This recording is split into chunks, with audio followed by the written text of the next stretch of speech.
Сәлем достар, қор нарығында жетістікке жету үшін ұсынатын қарапайым қағидалар бар. Олардың арқасында жақсы нәтижелерге қол жеткізіп, ақшаңызды үнемдеуге болады.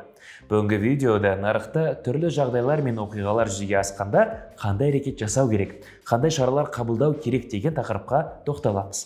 Бұл Жусан Инвест, лайк басып, коммент жазыңыздар, ал біз бастаймыз. Акциялар бағасы өседі.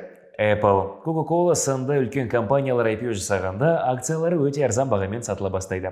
Ал осы пост жарияланған уақытта олардың бір акция құны сәйкесінше 148,47 және 62,18 долларға бағаланады. Кейбір кісілер акция құны өспей тұр деп активтерін сата бастайды. Ал араға уақыт салып, бағалы қағаздар қымбаттағанда өкініштен өзін қоярға жер таппай қалады. Осының алдындағы видеоларда Баффеттің Citi Service Preferred компаниясының акциясын 38 долларға алып, 40 долларға сатуға асыққан есіңізде шығар. Сосын оның құны 200-ге жеткенде жас Баффеттің қалай өкінгенін білесіздер.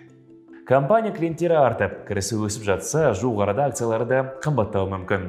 Сол себепті ұзақ мерзімді перспективада бұл акциялар сізге көп кіріс алып келсе, таңғалмаңыз. Барлық алып жатқан акцияны сатып алмаңыз. Көпшілік сатып алып жатқан акцияның бір кемшілігі ол артық бағаланған дүние болуы мүмкін. Оның құны күн сайын өседі және сіз ешқашан оны әділ бағада сатып ала алмайсыз. Әлемдегі ең алғашқы қаржы көпіршігі голландиялық гүл сатушылардың кесірінен болғаны есіңізде шығар. Ол кезде де жұрттың бәрі гүл сатып алғанға, басқалар да гүл сатып алу керек екен деп ойлап, ақыры қаржы көпіршігі жарылып тынған еді. Өзіңіз білетін салаға ақша салыңыз.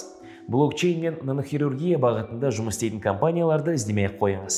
Одан да өзіңіз жақсы түсінетін салаларға назар аударып, солардың акциясын алсаңыз, басқа инвесторлардан бір саты жоғары тұрасыз. Нарықта жол болмайтын адамдардың кеңесіне құлақ аспаңыз. Әр кездесуін жеңіліспен аяқтаған боксшыдан кеңес алған қаншалықты тиімсіз болса, портфелі минусқа батқан адамнан қор нарығы туралы кеңес алу сондай пайдасы жоқ дүние. Жетістікке жетудің ортақ формуласы жоқ. Инвестицияға енді қадам басып жатқандар арасында жетістікке жетудің ортақ формуласын іздейтіндер көп. Мысалы, Уоррен Баффет пен Рэй Далио секілді адамдардың жолын қайталағысы келетіндер көп. Бірақ сізге арналған бір жаман хабарым бар. Баршаға ортақ оңай формула жоқ. Егер ол бар болғанда, қазір инвесторлардың бәрі миллионер болып отыратын еді. Достар, осымен бүгінгі видео тамам.